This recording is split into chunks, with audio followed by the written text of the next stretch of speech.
Hi friends, എല്ലാവരുടെയും അടുത്ത് സോപ്പിട്ട് നടക്കുന്ന ഒരാളെക്കുറിച്ച് ഇന്ന് പറയാം. അഭിലാഷ് എന്തോ കിടു പ്ലെയർ ആണെന്നാണ് ആളുടെ വിചാരം. പല അവസരങ്ങളിലും പല അഭിപ്രായമാണ് ഇയാൾക്ക്. ഒന്നാമത്, ലാലേട്ടനോട് ലാലേട്ട ലക്ഷ്മി അങ്ങനെ പറഞ്ഞപ്പോൾ ഞാൻ അടുക്കളയിലായിരുന്നു ലാലേട്ട എന്ന് പറഞ്ഞു. ആ വീഡിയോ ശ്രദ്ധിച്ചു കണ്ടാൽ മനസ്സിലാകും അഭിലാഷ് അവിടെ തന്നെ ഉണ്ടായിരുന്നു എന്ന്. ഇന്ന് റെന ആര്യനെതിരെ ഒരു ഇഷ്യൂ ഉന്നയിച്ചു. അത് സത്യമാണെന്ന് വിശ്വസിക്കുകയോ വിശ്വസിക്കാതെ ഇരിക്കുകയോ ചെയ്യുന്നതൊക്കെ അവരുടെ ഇഷ്ടം. പക്ഷേ ഒപ്പം അവരെല്ലാം ഒരു ബെഡിൽ കിടന്നിട്ടുണ്ട്. കെട്ടിപ്പിടിച്ചാണ് കിടക്കാറുള്ളത്. പുതപ്പ് മൂടി കിടക്കുന്നു.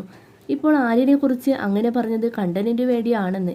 ആക്ച്വലി ഒപ്പം ബെഡിൽ ഫ്രണ്ട്സിനെ പോലെ കിടന്നതും ഈ പ്രവൃത്തിയും തമ്മിൽ നല്ല വ്യത്യാസമുണ്ട്. അത് ബോധമുള്ളവർക്ക് മനസ്സിലാവും. മൂന്നാമത്, ഷാനവാസിനോട് ലൈവിൽ ഒരിക്കൽ പറഞ്ഞിട്ടുണ്ട് നെവിൻ ടച്ച് റോങ് ആണെന്ന്. എന്നിട്ട് ഇപ്പോൾ അത് മാറ്റി പറയുന്നു. മറ്റുള്ളവർ ചെയ്തതിൻ്റെ ക്രെഡിറ്റ് അടിച്ചു മാറ്റുക എന്നത് മറ്റൊരു സ്വഭാവമാണ് ഇയാളുടേത്.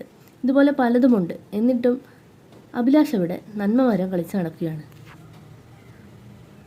ഇതിനെപ്പറ്റി നിങ്ങളുടെ അഭിപ്രായം എന്താണെങ്കിലും കമൻറ്റിൽ രേഖപ്പെടുത്തൂ. വീഡിയോ ഇഷ്ടമായ സപ്പോർട്ട് ചെയ്യാനും മറക്കരുതേ.